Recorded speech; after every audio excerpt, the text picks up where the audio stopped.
ஜகபர் அலி அப்படிங்கிறவர் புதுக்கோட்டையில சமூக செயற்பாட்டாளரா சட்டவிரோத கனிம வள கொள்ளைக்கு எதிராக போராடி வந்த ஒருவரை படுகொலை செய்திருக்கிறாங்க அப்படிங்கிற செய்தி வந்து ஒரு மிகப்பெரிய அதிர்ச்சியை நம்முள் ஏற்படுது. இது போன்று சமூக அநீதிகளுக்கு எதிராக குரல் கொடுப்பவர்கள், போராடுபவர்களுக்கு தமிழ்நாடு முழுக்க இன்று மிகப்பெரிய அச்சுறுத்தல் இருப்பதை நாம் பார்த்துட்டு தான் இருக்கிறோம். இந்த ஒரு பேக்ரவுண்ட்ல தான் ஜகபர் அலி அப்படிங்கிறவரு அங்க இன்ஃபேக்ட் அவர் இறந்து போவதற்கு முன்பாக அவர் பேசிய வீடியோ அப்படின்னு ஒண்ணு சோசியல் மீடியால சர்க்குலேட் ஆயிட்டு இருக்கிறத நீங்க நிறைய பேர் பார்த்திருப்பீங்கன்னு நான் நினைக்கிறேன்.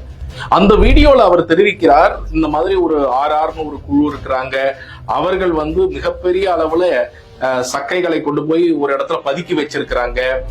அந்த விஷயத்தை வந்து நான் வந்து கலெக்டர்ல இருந்து, ஆர்டிஓல இருந்து, டிஆர்ஓல இருந்து, தாசில்தார்ல இருந்து எல்லாருக்கும் புகார் கொடுத்திருக்கிறேன். தாசில்தார் வந்து அதை கசிய விட்டதன் ஒரு காரணமாக மீண்டும் இன்னைக்கு வந்து அந்த ஆர்ஆர் குழு வந்து சக்கைகள் எல்லாம் கொண்டு போய் குவாரியில கொட்டிட்டு இருக்கிறாங்க. நாங்க நடவடிக்கை எடுங்க, நீங்க போய் பிடிங்கன்னு சொல்றோம், அது அரசுடைமை ஆக்குங்கன்னு சொல்றேன், ஆனா இவங்க எல்லாம் கேட்க மாட்டேங்கிறாங்க அப்படின்னு சொல்லி அவர் சொல்லி இருக்கிறாரு. நான் அடுத்தது மக்கள் போராட்டத்தை தான் நாங்க முன்னெடுக்கணும் அப்படிங்கறதெல்லாம் அந்த வீடியோல சொல்றாரு. இதற்கு பிறகு தற்பொழுது அவர் இறந்து போயிருக்கிறாரு, அவரை கொலை செய்யப்பட்டிருக்கிறாரு அப்படிங்கிற செய்தி வருகிறது. அந்த கொலை செய்தது யாரு அப்படின்னா இப்ப 4 பேரை வந்து கைது செஞ்சிருக்கிறாங்க. அந்த ஆர்ஆர் குழுவுடைய ஓனர் பிளஸ் லாரி டிரைவர் இவங்களெல்லாம் கைது செய்திருக்கிறதாக பார்க்கிறோம். இன்னும் ஒருவர் தலைமறைவாக இருக்கிறாரு அப்படிங்கிறதெல்லாம் நம்ம பார்க்கிறோம். ஆனால் இது ஏன் ஒரு மிகப்பெரிய பிரச்சனையாக நம்ம பார்க்கணும், இன்னைக்கு கனிம வள அந்த கொள்ளையடிக்கக்கூடிய அந்த சட்டவிரோதமாக கனிம வள வேலை செய்யக்கூடியவர்கள் தமிழ்நாடு முழுக்க பல இடங்கள்ல நம்ம திருநெல்வேலியில பார்த்திருக்கிறோம் எந்த அளவுக்கு சட்டவிரோத குவாரி வேலைகள் நடக்குதுன்னு. அங்கேயும் அதேதான், கிராமத்துல இருந்து யாராவது பேசினாங்கன்னா உடனடியாக அவர்களுக்கு அச்சுறுத்தப்படுவது, அவர்களை வந்து மிரட்டுவது, இது போன்ற விஷயங்கள் நம்ம நிறைய கேள்விப்பட்டு கொண்டே இருக்கிறோம். அப்ப இந்த மாதிரியான ஒரு சூழ்நிலை தமிழகம் முழுக்க இருப்பதற்கு ரொம்ப முக்கியமான காரணம் தமிழ்நாடு அரசே இந்த சட்டவிரோத கொள்ளையில் ஈடுபடுவதுதான்.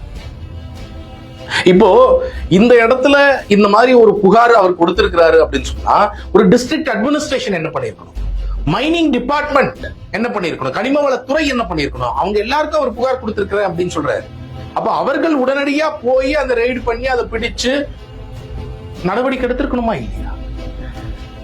நாம என்ன பாக்குறோம்னா இந்த அட்மினிஸ்ட்ரேஷனே ரொம்ப முக்கியமா தமிழ்நாடு அரசே இன்னைக்கு சட்டவிரோத கனிம வள கொள்ளைக்கு துணை போகக்கூடியதாக, துணை போடுவது அப்படிங்கிறது ரொம்ப லைட்டான வார்த்தையை நான் பாக்குறேன். ஒரு கூட்டு சதியிலேயே இன்னைக்கு இருக்கு. இந்த கனிம வள துறையா, இது கனிம வள திருட்டு துறையா அப்படிங்கிற ஒரு ரொம்ப முக்கியமான கேள்வி இருக்கு. ஒரு திருட்டு துறையாக இந்த துறை இயங்கிட்டு இருக்கு அப்படிங்கிறது தான் இன்னைக்கு நம்ம பார்க்கணும். இந்த திருட்டு துறையுடைய வேலையினால வெறும் திருடு மட்டும் போகல, இன்னைக்கு வந்து மிகப்பெரிய சட்ட ஒழுங்கு பிரச்சனைகள் தமிழ்நாட்டில் ஏற்படுவதற்கு காரணமாக இந்த கனிம வளத்துறை இருக்கு. இந்த அரசுல இருக்கக்கூடிய முறைகேடு செய்யக்கூடிய அதிகாரிகள் இதற்கு ரொம்ப முக்கியமாக காரணமாக இருக்கிறாங்க. இன்னைக்கு ஏற்படக்கூடிய சட்ட ஒழுங்கு பிரச்சனைக்கு காவல்துறை இது போன்ற ஆர்வலர்களை, ஜகபர் அலி வந்து அவர் இந்த மாதிரி போராடிட்டு இருக்கிறாரு அப்படின்னா அவருடைய உயிருக்கு பாதுகாப்பு கொடுப்பதற்கு தான், அது போன்ற சட்ட ஒழுங்கு பிரச்சனை ஏற்படாமல் இருப்பதுதான் அவங்களோட முக்கியமான வேலையே.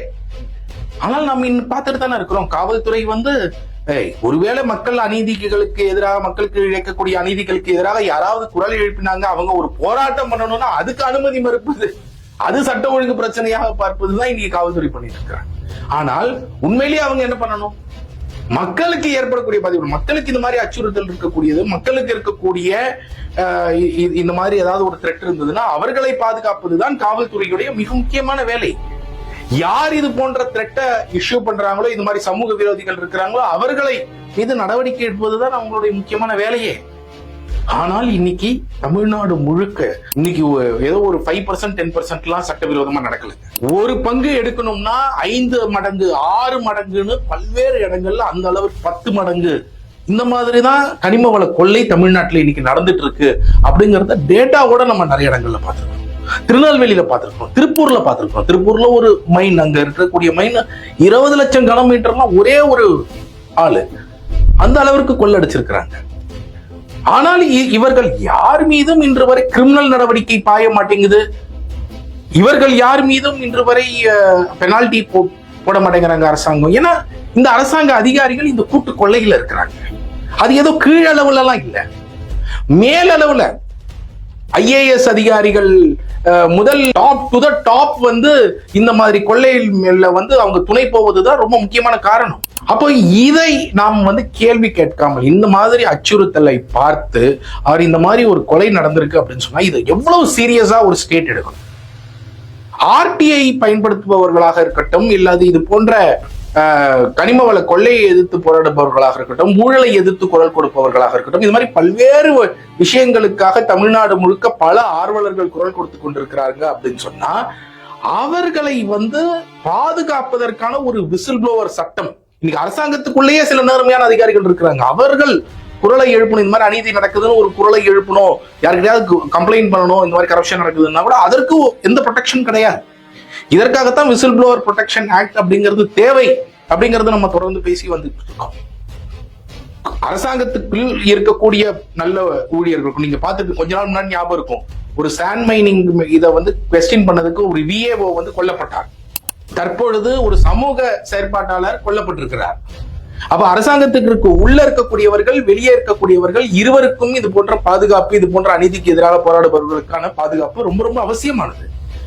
சோ இந்த அரசாங்கம் வந்து இதுதான் ரொம்ப முக்கியமான லா அண்ட் ஆர்டர் சிச்சுவேஷன். இன்னைக்கு லா அண்ட் ஆர்டர் இவ்வளவு பெரிய அளவுல சீர்கெட்டு இருக்கு அப்படின்னு சொன்னா அரசாங்கமே செய்யக்கூடிய சட்டவிரோத வேலைகள் தான் இதற்கு ரொம்ப முக்கியமான காரணமாக இருக்கிறது.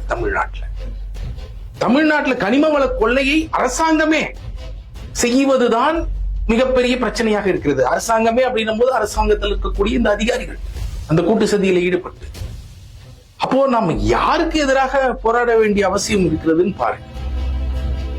அப்ப இந்த அரசு இதற்கு யார் பொறுப்பெடுக்கணும்? இப்ப இந்த மாதிரி ஒருவர் இறந்திருக்கிறார் என்றால் முதலமைச்சர் ஸ்டாலின் அவர்கள் தான் இதற்கு பொறுப்பெடுக்கணும்.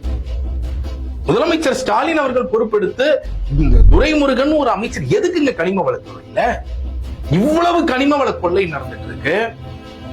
அதை தவிர அவர் அந்த WRD டிபார்ட்மெண்ட்ல வேற கிட்டத்தட்ட ஆயிரக்கணக்கான கோடி ரூபாய்க்கு மண் திருடப்பட்டிருக்கிறது தமிழ்நாட்டுல.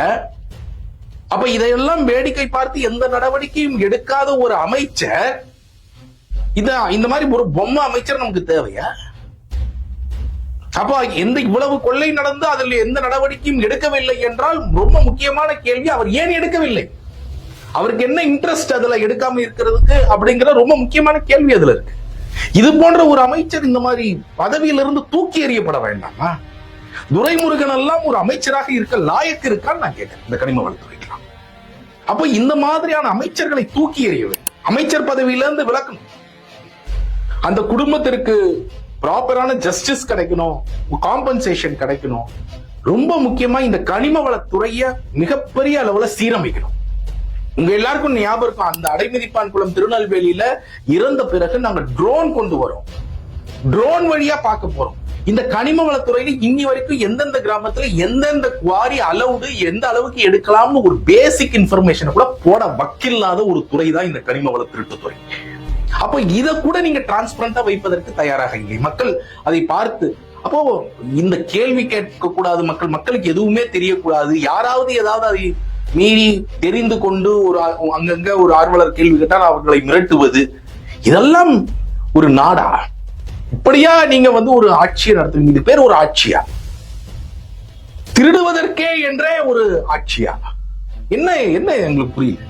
அப்ப இந்த மாதிரி ஆர்வலர்களை இந்த அரசு இந்த மாதிரி பாதுகாப்பது ரொம்ப ரொம்ப முக்கியம். இந்த சட்ட ஒழுங்கு சீர்கேடு மிகப்பெரிய அளவில் நடந்திருப்பதற்கு இந்த அரசு பொறுப்பெடுக்க வேண்டும், முதலமைச்சர் ஸ்டாலின் பொறுப்பெடுக்க வேண்டும் உடனடியாக. இது வந்து ஒரு மிகப்பெரிய அளவில் தமிழ்நாடுல முழுக்க நீங்க பார்த்துட்டு இருக்கக்கூடிய யாராக இருந்தாலும் இன் சாலிடாரிட்டி நம்ம வந்து நிக்க வேண்டிய அவசியம் இருக்கு. இந்த இஷ்யூல தமிழ்நாடு முழுக்க இந்த மாதிரி அச்சுறுத்தலுக்கு ஆளாகக்கூடிய யாராக இருந்தாலும் அவர்கள் பக்கம் நாம் நிற்க வேண்டிய அவசியம் இருக்கிறது.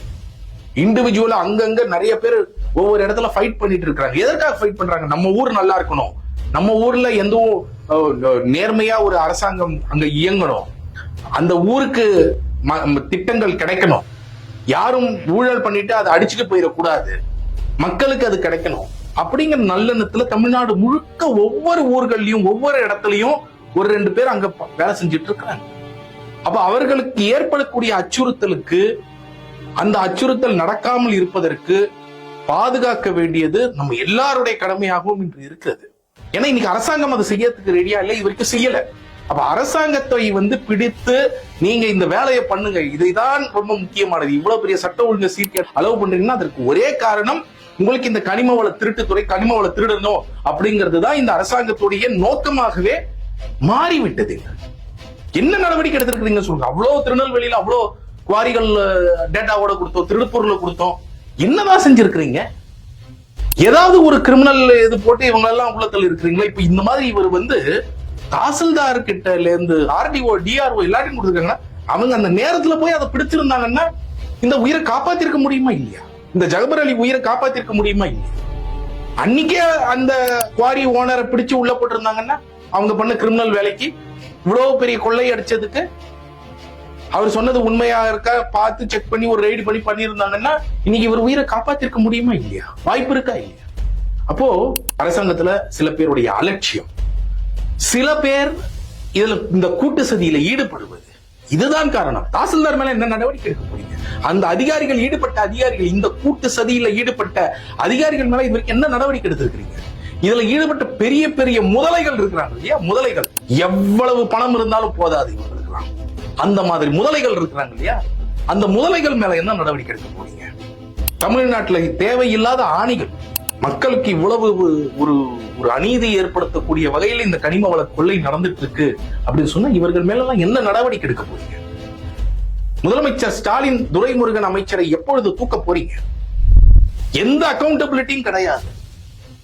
கொள்ளைக்காகவே ஒரு ஆட்சி நடக்குது அப்படின்னு தான் நாங்க எடுத்துக்கணுமா?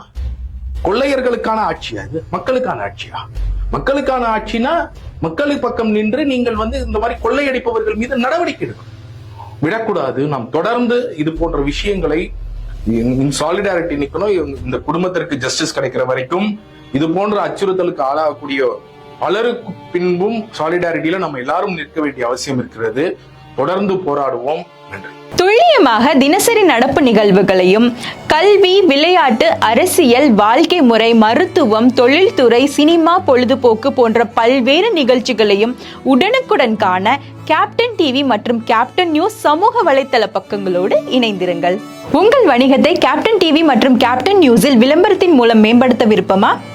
உடனே கீழே கொடுக்கப்படும் எண்ணிற்கு தொடர்பு கொள்ளுங்கள்.